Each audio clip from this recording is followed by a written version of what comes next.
नमस्कार मंडळी, मी आज तुमच्यासोबत शेअर करणार आहे सोयाबीनची भाजी मी कशाप्रकारे बनवलेली आहे। तिची रेसिपी एकदम साधी सोपी सिंपल अशी आहे।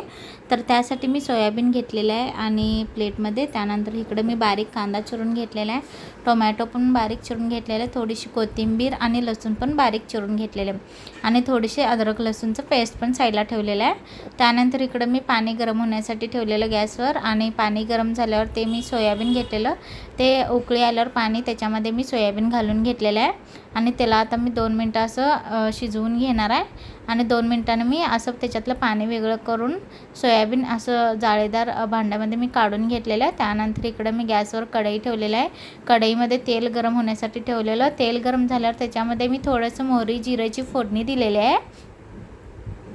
त्यानंतर मी लगेच त्याच्यामध्ये लसूण पण घालून घेतलेले आहे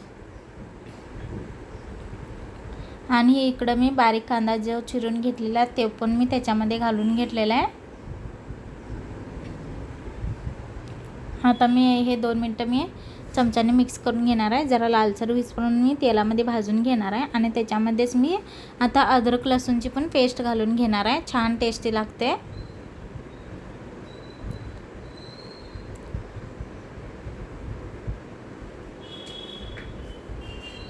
कांदा असं जरी भाजीमध्ये करून घातलं तरी चालते, कांदा आणि टोमॅटो असं उभा चिरून तेलामध्ये भाजून त्याची प्युरी बनवून जरी भाजी बनवली तरी भाजी छान लागते, टेस्टी लागते। मी असंच बारीक कांदा चिरून घेतलेला आहे। त्यानंतर तिकडे मी कांदा भाजून झाल्यावर मी लगेच त्याच्यामध्ये पण टोमॅटो पण जो बारीक चिरून घेतलेला ते पण त्याच्यामध्ये मी घालून घेतलेलं आहे आणि त्याला पण आता मी 2 मिनिटं भाजून घेणार आहे।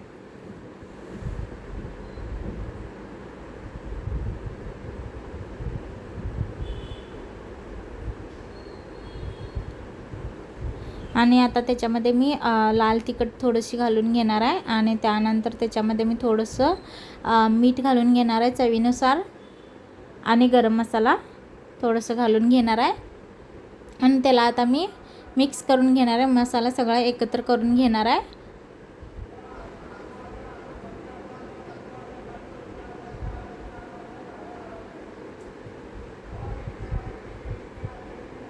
अगं हे मस्तपैकी मस्त छान वास सुटलेला आहे। सोयाबीन एकदम हेल्दी आणि प्रोटीन पण असते त्याच्यात, तुम्ही पण अशा प्रकारे एकदा भाजी ट्राय करू शकता। त्यानंतर त्याच्यामध्ये मी थोडंसं पाणी घालून घेतलेलं आहे। दही मी घालायला विसरलेले, दही पण थोडंसं घालून घेतलेलं आहे, ते मी व्हिडिओमध्ये घेतलेलं नाही आहे, ते चुकून राहिलेलं आहे, विसरलेलं आहे। 2 चमचे दही जरी घातलं तरी चालते आणि त्याच्यावर पाणी थोडंसं घालून घेतलेलं आहे। त्याच्यावर तुम्ही कोमट जरी पाणी वापरलं तरी चालते, मी थंडच पाणी वापरून घेतलेलं आहे। त्यानंतर पाणी उकळी आल्यावर त्याच्यामध्ये मी सोयाबीन घालून घेतलेलं आहे आणि थोडंसं मी एकदम थोडंसंच मी त्याच्यामध्ये गूळ पावडर पण घालून घेतलेलं आहे, छान टेस्ट लागते। आणि सोयाबीन मी असं घालून घेतलेलं आहे अशा प्रकारे आणि वरून थोडीशी कोथिंबीर पण घालून घेतलेलं आहे आणि त्याला आता मस्तपैकी शिजवून घेणार आहे।